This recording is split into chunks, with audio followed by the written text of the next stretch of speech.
The alarm klaxons wailed throughout the UES thunder as Captain James Reed rushed to the bridge. Red emergency lights bathed the corridors in an eerie glow as crew members scrambled to their stations. The Thunder, humanity's most advanced warship, shuddered violently as another wave of unknown energy washed over its hull. Status report. Reed barked as he took his command chair. His weathered face, marked by 15 years of military service, remained calm despite the chaos erupting around him. Lieutenant Emma Wilson, the ship's science officer, frantically worked her console. Unknown spatial disturbance. Sir, it appeared without warning. Nothing like this in our databases. Reed watched the main view screen as a swirling vortex of blue and violet energy expanded before them. The Thunder was a magnificent vessel, nearly half a mile long, armed with the most powerful weapons humanity had ever created, and crewed by 300 of Earth's finest. Yet in this moment, facing this cosmic anomaly, it seemed terribly small. "Engines at maximum reverse thrust," ordered Reed. "Get us out of here." No response from the engines, Captain, reported Officer Tom Grant from the helm. Sweat beaded on his forehead as his fingers flew across the controls. "Whatever that thing is, it's pulling us in." The Thunder had been on a routine patrol near the border of human space, showing the flag as tensions with the Vorn Imperium continued to rise. The Vorn, a coalition of aggressive alien species united under a single banner, had been encroaching on human colonies for years. Their technology far outpaced humanity's, and their intentions were clear: conquest. "Send emergency broadcast to Fleet Command," Reed said, his voice steady despite the growing dread in his chest. "Include all sensor data on this anomaly." Communications Officer Lisa Brown nodded grimly.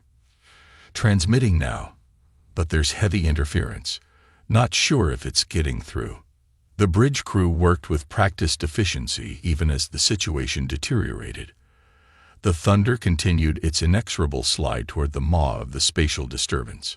"Structural integrity failing on decks 4 through 7, reported Chief Engineer Mike Foster over the comm. His voice crackled with static. "Captain, whatever this thing is, it's tearing us apart." Reed stood from his chair, facing the view screen and the swirling vortex that would be either their doom or their destiny. "All hands, brace for impact.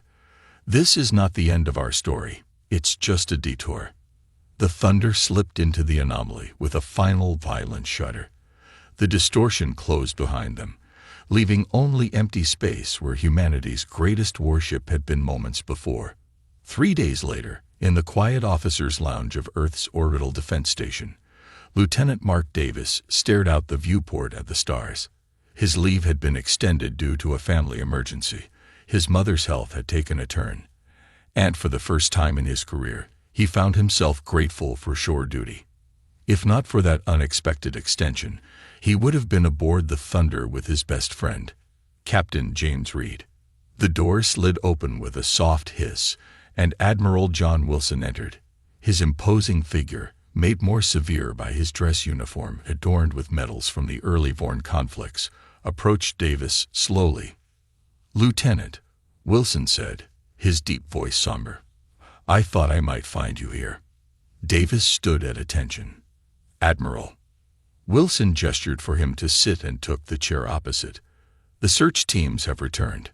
No sign of the Thunder, no debris field, no emergency beacons. Nothing." Davis felt cold dread spreading through his chest. "They can't have just vanished, sir.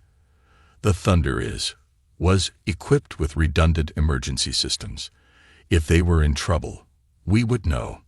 "Unless those systems were destroyed too quickly to activate," Wilson said, placing a tablet on the table between them. "This is the last transmission we received. It cut off mid-broadcast."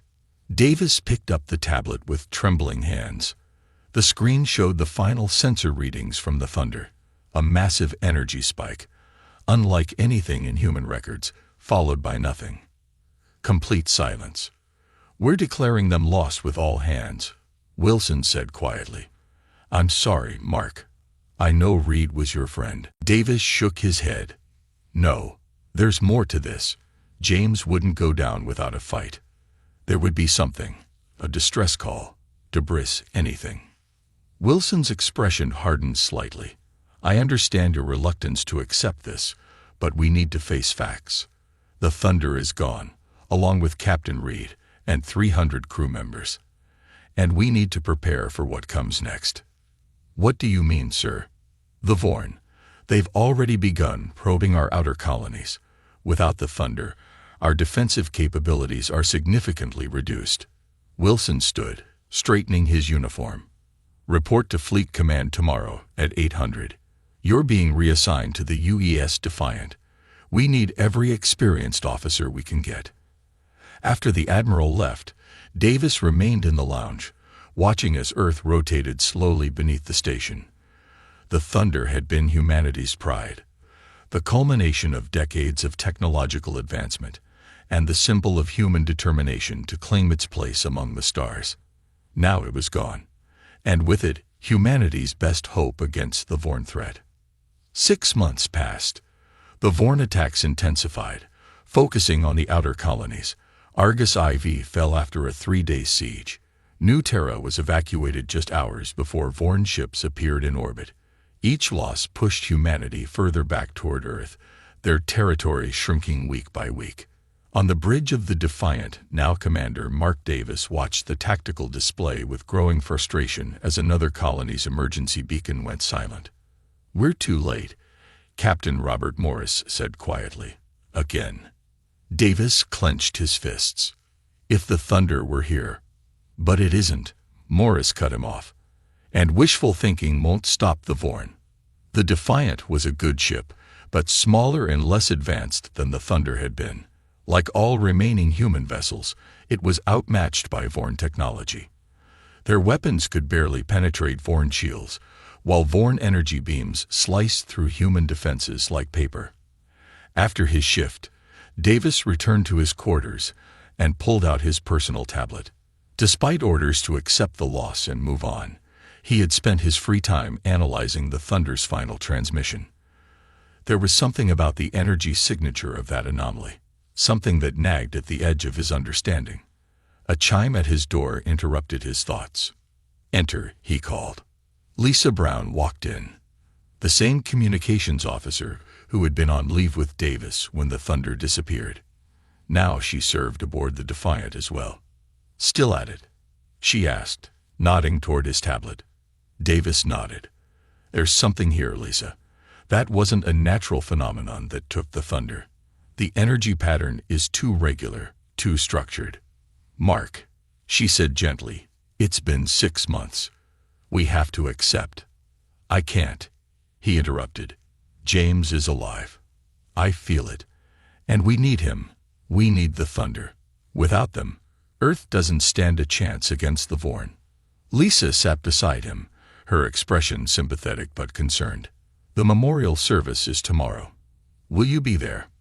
Davis looked back at his tablet, at the swirling pattern of energy that had swallowed his friend and humanity's greatest ship. "Yes," he said finally.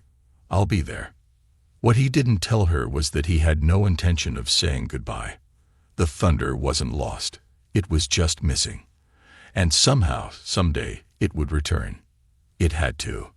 Because without it, humanity's days were numbered. And the storm of Vorn conquest would sweep them all away. 10 years passed like a slow-burning star. 10 years of retreat. 10 years of watching human colonies fall one by one to the Vorn Imperium. 10 years of funerals and evacuation orders. Commander Mark Davis, now wearing the insignia of a full captain, stood on the observation deck of Earth's last major orbital defense station. His once dark hair was now streaked with gray, and lines had formed around his eyes. The mark of a man who had spent a decade fighting a losing war. "Captain Davis, Admiral Wilson requests your presence in the command center." The young officer who delivered the message couldn't have been more than 20, too young to remember a time when humanity wasn't fighting for its survival. Davis nodded. "Tell him I'm on my way." The command center hummed with activity. Massive screens displayed the current positions of Vorn battle groups. Too many, and too close to Earth. Admiral Wilson, now stooped with age, but still commanding respect with his mere presence, stood before the central tactical display. "Davis," Wilson said without looking up. "The Vorn have taken Mars Station. The evacuation ships got out just in time." Davis's jaw tightened. Mars Station had been humanity's second-largest off-Earth settlement. Casualties. "Too many," Wilson replied grimly. "But that's not why I called you here." He gestured to a smaller screen showing a wave pattern. "Communications picked this up 3 days ago. It came from beyond the Oort cloud." Davis studied the pattern. "A distress signal." "Not exactly." "Watch." Wilson tapped the screen, and the pattern began to cycle. It wasn't random noise, but a deliberate sequence, one that made Davis's heart skip a beat. "That's a Thunder protocol," he said quietly. "An old one. We used it during the early border skirmishes with the Vorn." Wilson nodded. "That's what our analysts thought. But there's more." He manipulated the display to show a tactical overlay of a recent battle near Jupiter's moons. 2 weeks ago, the Fifth Fleet was ambushed by a Vorn battle group. They were outgunned and outmanned. Then this happened. The display showed the human fleet executing a series of complex maneuvers, breaking formation, then regrouping in a pattern that confused the Vorn targeting systems. It was a tactic that hadn't been used in years. "They received tactical data packets," Wilson continued. "Origin unknown. The data included blind spots in Vorn sensor arrays that we didn't know existed. It saved the fleet." Davis felt a chill run down his spine. "You think it's connected to the Thunder signal?" "I think," Wilson said carefully, "that after 10 years, I'm willing to entertain possibilities I once dismissed." His eyes met Davis. "You never believed they were gone, did you?" "No, sir," Davis replied honestly. "Never." Wilson turned back to the display. "Take the Defiant. Follow that signal to its source." "But Davis," his voice lowered, "this stays quiet. If it's nothing, I don't want to give people false hope." Davis nodded, a fire igniting in his chest for the first time in years. "When do we leave?" "Yesterday," Wilson said. The Defiant wasn't the Thunder, but over the years, it had been retrofitted with every technological advancement humanity could muster. It was fast and stealthy, perfect for a mission beyond the edge of charted space. In his ready room, Davis assembled a small team. Chief Engineer Anna Miller, a brilliant woman who could coax miracles from the Defiant's engines. Communications Specialist Tom Baker, whose expertise in decryption was unmatched. And Lieutenant Kate Walsh, his executive officer and the best tactical mind in what remained of the fleet. "I've called you here because I trust each of you," Davis began. "What I'm about to share doesn't leave this room." He played the mysterious signal, watching their reactions.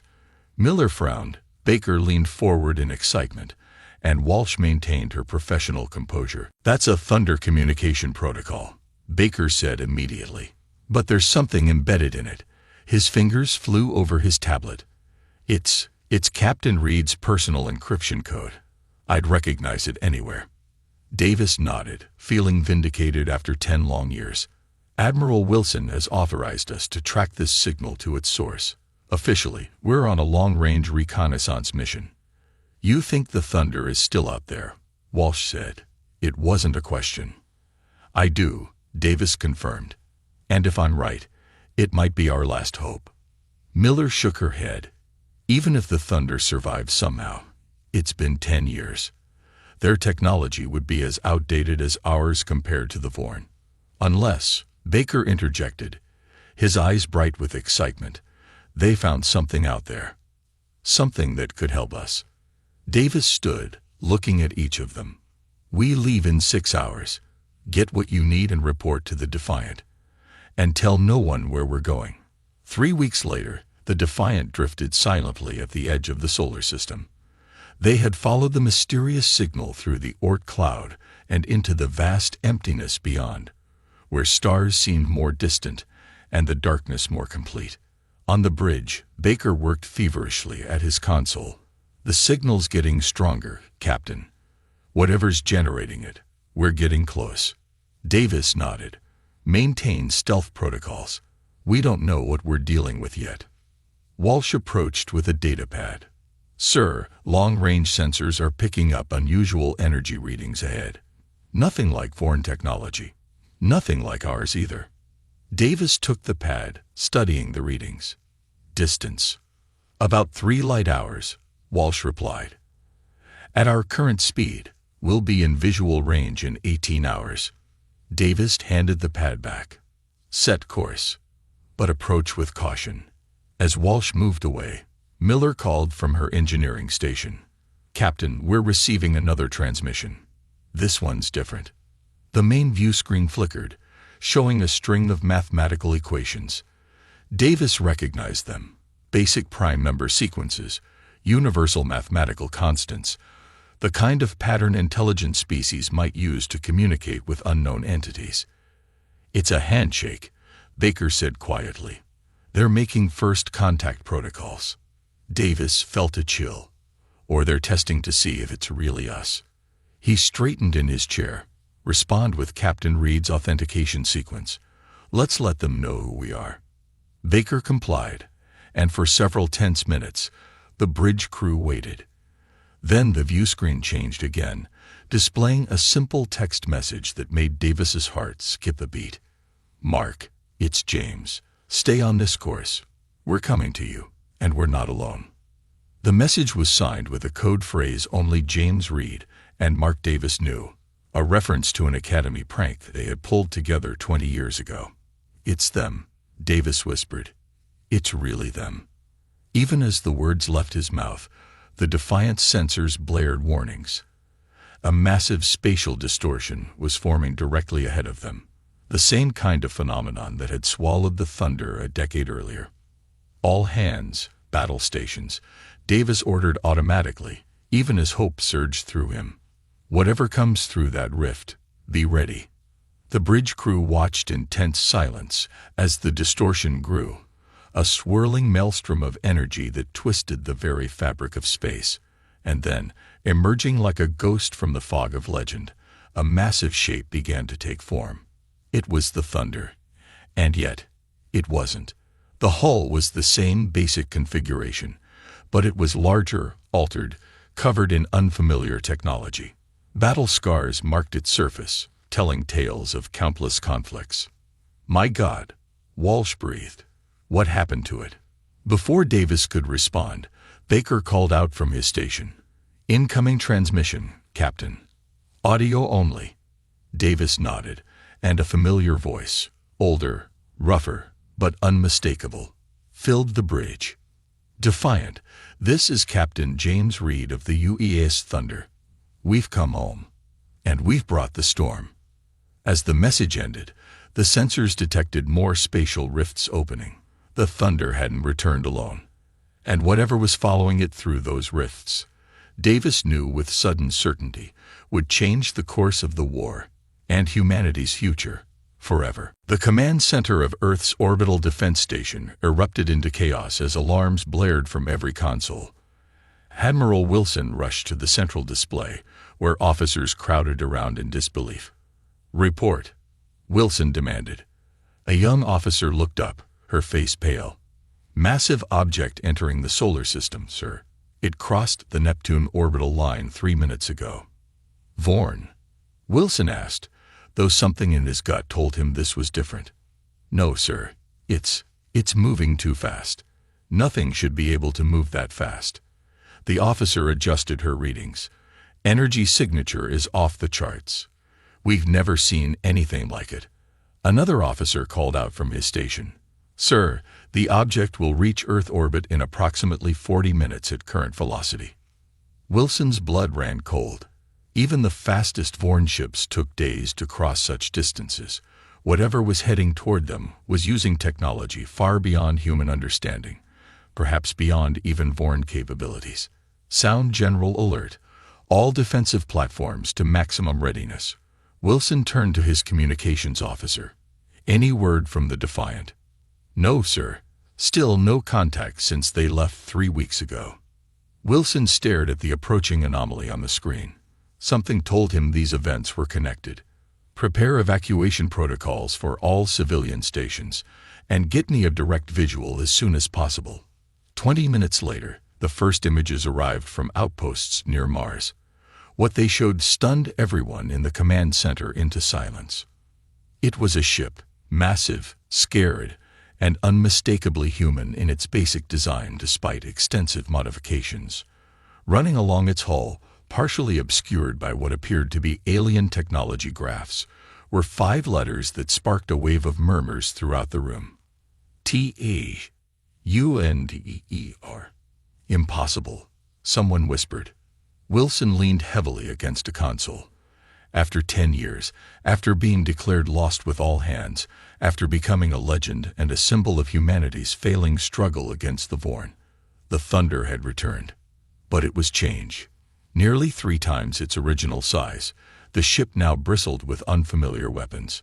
Its hull gleamed with a metal alloy unknown to Earth science.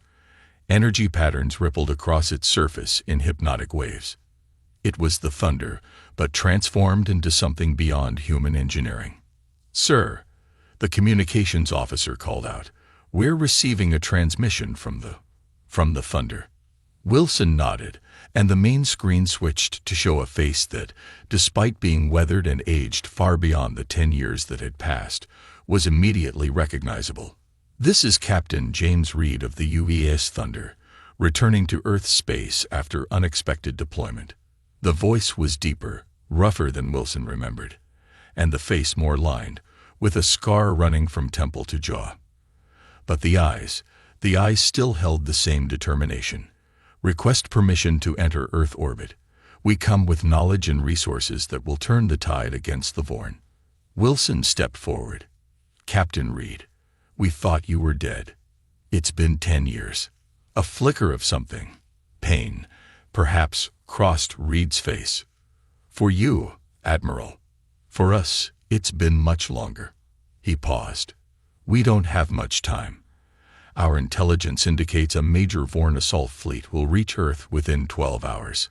As if on cue, alarms sounded from the long-range detection grid. The tactical officer turned in his chair, face ashen. "Sir, massive Vorn fleet detected just beyond Jupiter's orbit. Hundreds of ships, the largest force we've ever encountered." Wilson looked back at Reed's image. "How did you know?" "We've learned many things during our absence, Admiral." Reed's expression hardened. "Permission to take defensive position between Earth and the approaching Vorn fleet." Wilson hesitated only a moment. "Granted, Captain. Welcome home." Captain Mark Davis stood in the Defiance airlock, heart pounding as the docking procedure with the Thunder completed. After 10 years of believing, of hoping against all evidence, he was about to see his friend again.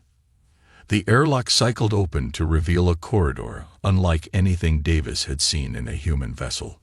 The walls pulsed with soft blue light from circuitry that seemed almost organic in nature, and standing in the center, flanked by 2 crew members wearing unfamiliar uniforms, was James Reed. Davis almost didn't recognize him. Reed looked as though he had aged 30 years, not 10. His once dark hair was now completely white, and deep lines marked his face. When they embraced, Davis felt the unfamiliar hardness of cybernetic implants beneath Reed's uniform. "My God, James," Davis whispered, "what happened to you?" Reed smiled grimly. "Come. There's much to explain, and little time." They walked through corridors that seemed to blend human design with utterly alien technology. Crew members, human, but many sporting various implants or modifications, nodded respectfully as they passed.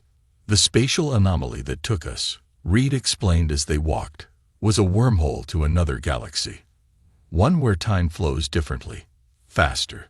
For every month that passed on Earth, we experienced 5 years." Davis did the math quickly. "You've been gone for 50 years, by our reckoning," Reed confirmed. "But that's not the most important part. The Vorn, they're not just a threat to humanity, Mark.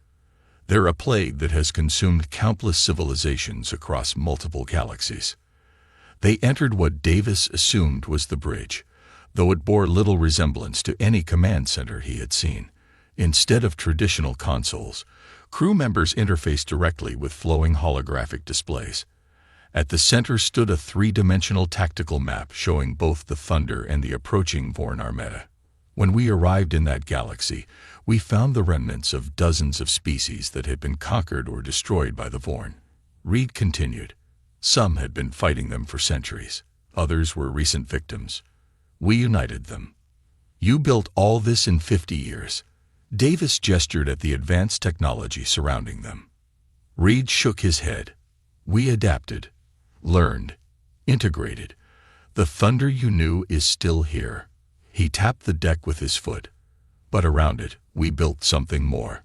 Something that could fight back. His eyes gleamed with a fierce light. And we did fight back, Mark. World after world, system after system, we pushed the Vorn back. And now we've brought that fight home. A young officer approached. Captain, the Vorn fleet has accelerated. They'll reach Earth in 3 hours. Reed nodded.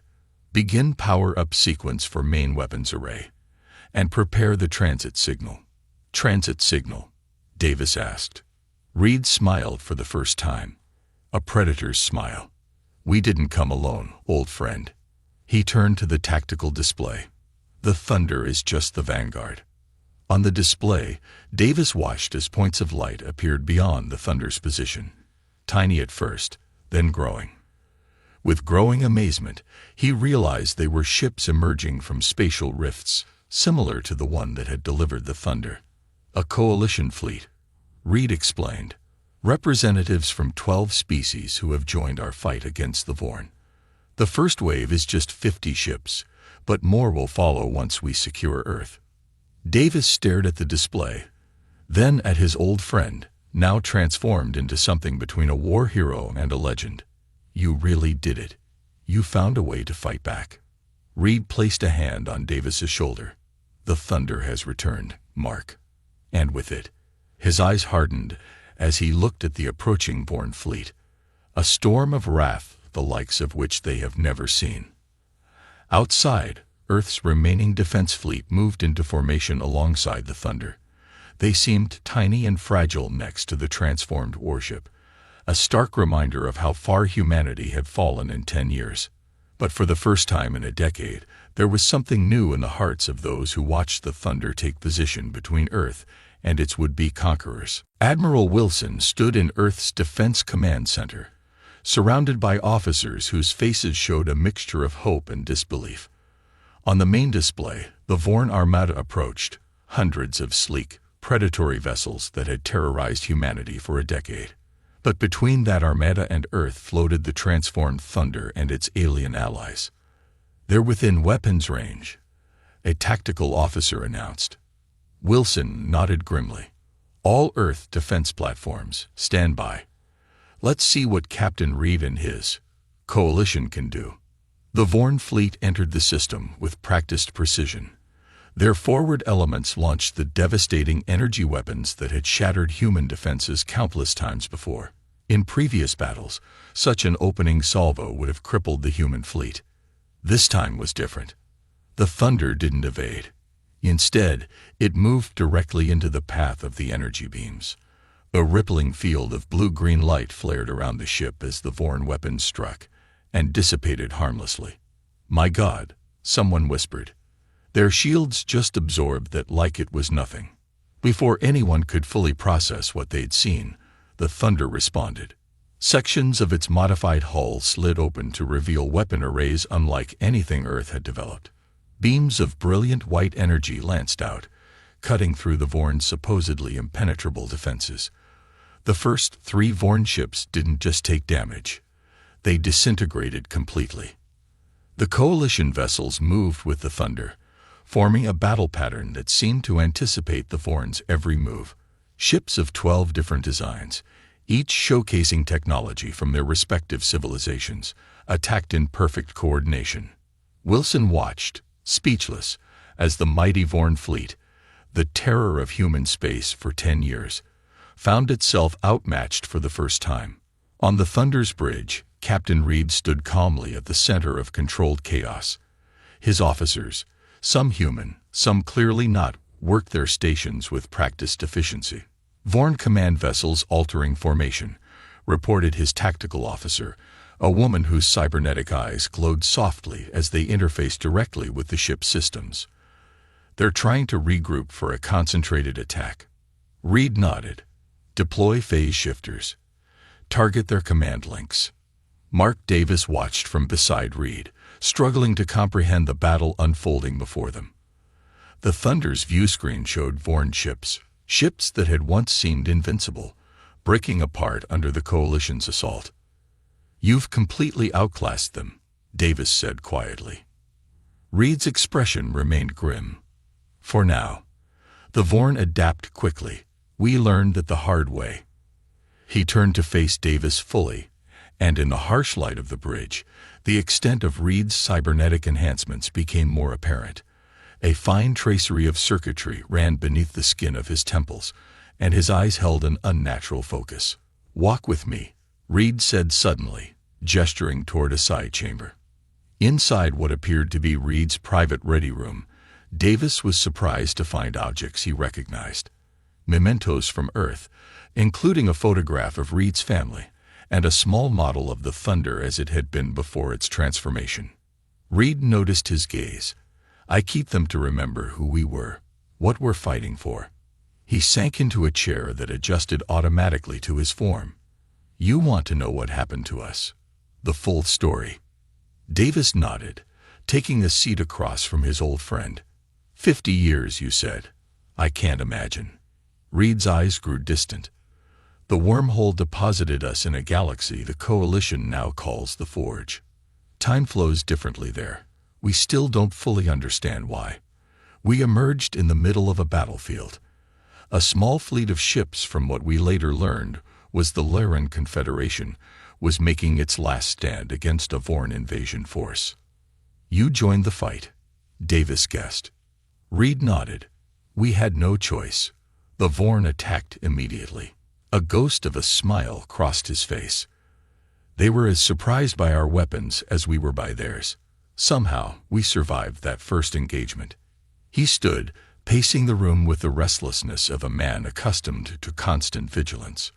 "The Larans took us in, helped us understand where we were. They'd been fighting the Vorn for generations, along with other species who had formed a loose alliance. But they were losing, just like Earth was. Their technology was advanced in some areas, primitive in others. And you saw an opportunity," Davis said, beginning to understand. "A necessity," Reed corrected. "The Thunder was damaged. We needed their help to repair it, but we had knowledge and approaches they hadn't considered." He paused. "It started small. We shared some of our tactical systems. They shared some of their shield technology. Then we encountered the Marins, who had revolutionary propulsion systems, but weak weapons. The Keth, who understood energy manipulation like no species I've ever seen. You built a coalition," Davis said, impressed. Reed nodded. "It took 15 years. 15 years of diplomacy, of earning trust, of combining technologies and tactics. Some of the species had been enemies before the Vorn arrived. Getting them to work together wasn't easy." His eyes hardened. "But watching your homeworld burn is a powerful motivator. Every species in our coalition has lost at least one planet to the Vorn." A subtle vibration ran through the ship, and Reed glanced at a display embedded in his desk. "Phase 2 of the battle has begun. Our main fleet has engaged their reinforcements." Davis leaned forward. "James, how did you get back here? How did you find the way home?"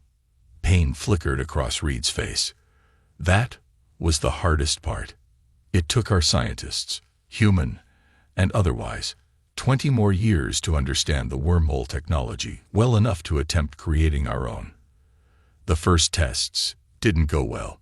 We lost ships, good people." He fell silent for a moment. "When we finally succeeded, we had no way of knowing exactly when or where we'd emerge. We aimed for Earth 10 years after our disappearance, and got lucky." "And now," Davis asked, "what happens after this battle?" Reed's gaze was unflinching. Now we take the fight to them. The Vorn have a homeworld, a central authority.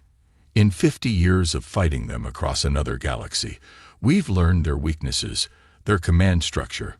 For the first time, humanity and its new allies have a chance to end the Vorn threat permanently. The ship shuddered again, more violently this time. "Captain, to the bridge," a voice announced over the comm system. Reed rose in one fluid motion. That would be the Vorn flagship joining the battle. They always hold it in reserve until they realize they're losing.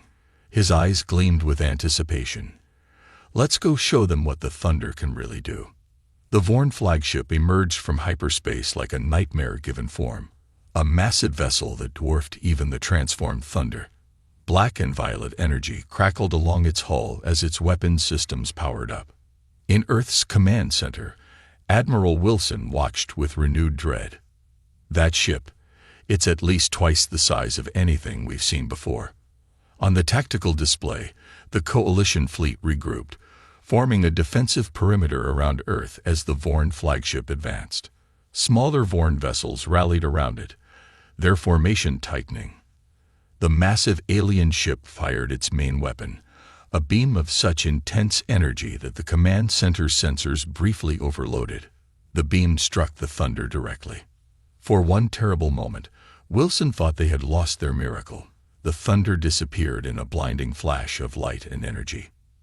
Then the light faded, and impossibly, the Thunder remained, its shields glowing white-hot but intact. They withstood it, someone whispered in awe. The Thunder didn't retreat. Instead, it accelerated toward the Vorn flagship, its engines leaving trails of blue fire across the void. The Coalition ships followed, each vessel firing in a coordinated pattern that overwhelmed the flagship's defenses section by section. Wilson watched as the Thunder closed to point-blank range with the Vorn flagship, a maneuver that would have been suicide for any Earth vessel. The transformed warship fired all its weapons simultaneously, concentrating their power on a single point in the Vorn ship's hull. The resulting explosion lit up Earth's sky like a second sun. The Vorn flagship split apart, its core detonating in a chain reaction that consumed nearly a third of the remaining Vorn fleet. The command center erupted in cheers. After 10 years of defeat, of retreat, of watching colonies fall one by one, humanity had witnessed a victory that, until this moment, had seemed impossible. On a private channel, Wilson received a transmission from Captain Reed. "That was their supreme commander," Reed said, his voice tight with the exertion of battle. "The Vorn don't handle decapitation strikes well. The rest will retreat soon." Wilson watched as, true to Reed's prediction, the remaining Vorn ships began to disengage, jumping to hyperspace in groups. "What happens now, Captain?" Wilson asked. Reed's response was simple and carried the weight of 50 years of war and sacrifice. "Now, Admiral, we take back everything they took from us, and then we make sure they can never threaten anyone again." 6 months after the Battle of Earth, the planet buzzed with activity unlike anything seen in decades. In shipyards that once struggled to produce even basic defensive vessels, new ships took form, hybrids of human ingenuity and alien technology from a dozen worlds. Mark Davis, now promoted to admiral, stood in the observation lounge of Earth's largest orbital station, watching workers swarm over the skeleton of what would become humanity's second advanced warship. Beyond it floated the Thunder, its massive form casting a shadow over the construction. "Impressive, isn't it?" Davis turned to find Captain Reed approaching, his white hair gleaming under the station lights. Despite 6 months of relative peace, Reed still moved with the wariness of a man who had spent 50 years in constant battle. "The Defender will be operational in 3 months," Davis said, gesturing to the ship under construction. 5 more are in various stages of completion around the system. "We're building faster than we ever thought possible." Reed nodded, his cybernetic eyes taking in every detail of the construction. "And the planetary defense grid, complete as of yesterday. Earth is now protected by the same shield technology that saved the Thunder from the Vorn flagship." Davis smiled slightly. "It's hard to believe how quickly things have changed." It was true. In half a year, humanity had advanced centuries. The knowledge brought back by the Thunder and shared by their coalition allies had transformed not just Earth's defenses, but human society itself. Medical technology had leaped forward, energy production had been revolutionized, and for the first time in a decade, humanity looked to the stars with hope rather than fear. "Have you received word from the reclamation fleets?" Reed asked, his voice carefully neutral. Davis nodded. New Terra was liberated last week. The Vorn abandoned it rather than face our forces. He paused. "That's 8 colonies retaken without firing a shot. They're running, James." "For now." Reed's expression remained grim. "The Vorn are regrouping, make no mistake. We've bought time, but the war is far from over." A young officer approached them, saluting smartly. "Admiral Davis, Captain Reed, your presence is requested in the Coalition Council chamber. The delegates have arrived." The Coalition Council chamber had once been Earth's Senate Hall. Now it housed representatives from 13 species, 12 from the Coalition fleet that had followed the Thunder home, and humanity.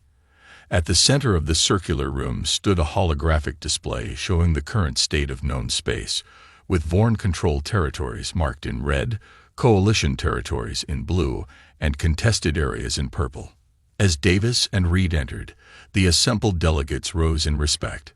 Davis still found it strange to be in the presence of so many alien species, some humanoid, others wildly different in form, yet all shared a common purpose that transcended their biological differences. High Counselor Thal of the Lyran Confederation, a tall being with iridescent skin and 4 arms, stepped forward. "Honored representatives of Earth, we bring news from the galactic rim. 3 more Vorn battle groups have withdrawn from the sectors surrounding the wormhole aperture. Our supply lines to the Forge Galaxy are now secure." Reed nodded in satisfaction. The wormhole that had brought the Thunder home was now stabilized, allowing regular travel between Earth's galaxy and the Forge. More coalition ships arrived weekly, strengthening the Allied forces. "There is another matter to discuss," said Ambassador Kree, a member of the insectoid Keth species. His translator device converted his clicking speech to smooth English. "Our science consortium has completed analysis of the data recovered from the Vorn flagship. We now believe we have located their homeworld." The chamber fell silent.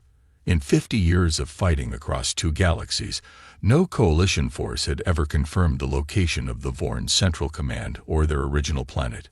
The Vorn had always been an expanding empire with no apparent center. The holographic display shifted, zooming in on a star system deep in Vorn territory. A red planet orbited a yellow sun, surrounded by defensive installations. "Vorn Prime," Kree continued, hidden behind a network of spatial distortion fields that made it appear to be an uninhabitable system. "Our new sensors can now penetrate this disguise." Reed stepped forward, studying the display intensely. Their central hive, their leadership, their production facilities. His voice was soft, but carried throughout the silent chamber. "Everything we've been fighting for 50 years. Davis moved to stand beside his friend. "How certain are we of this intelligence?" 97% confidence, replied Kree. "The energy signatures match what we have observed from their highest command vessels." A human representative from Earth's government spoke up. "What are you proposing, exactly?"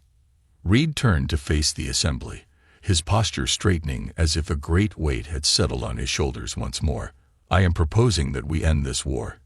Not just push the Vorn back, not just reclaim what they took from us, but strike at their heart and break their ability to threaten any civilization ever again."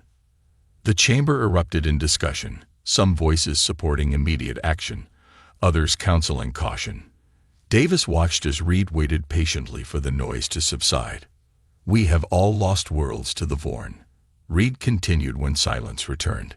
"Many of you have lost your original homeworlds. Some of your species are now reduced to a fraction of your former numbers. Earth was lucky. We caught the Vorn early in their expansion into this galaxy, and now we have stopped them before they could do to humanity what they did to so many of you." He gestured to the display showing Vorn Prime.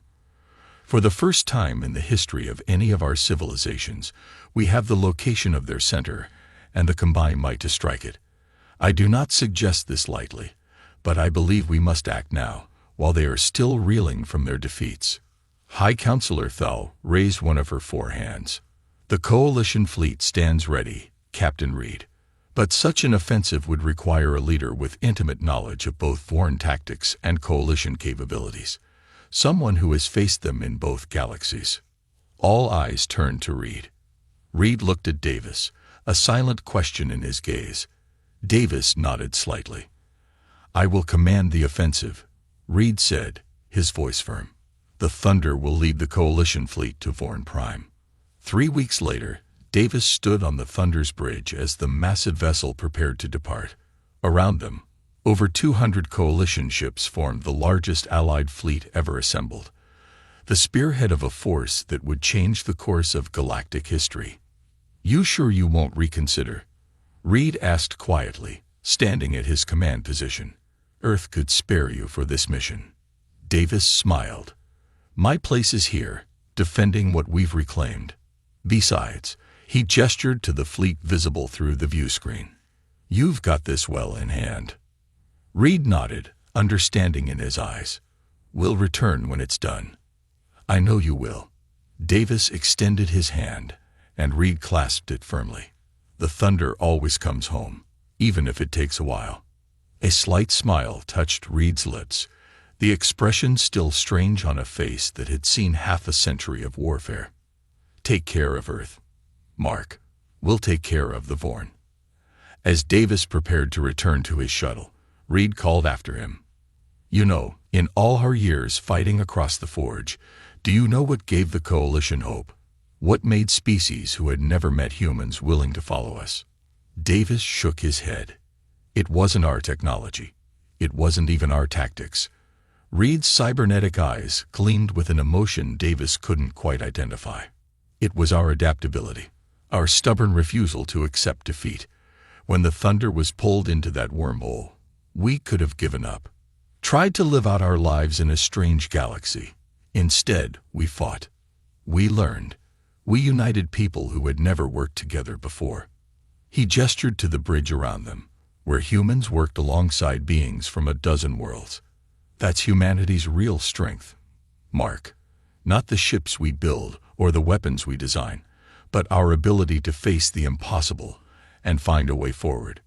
Davis nodded, feeling the truth of those words. "Give them hell, James. Count on it."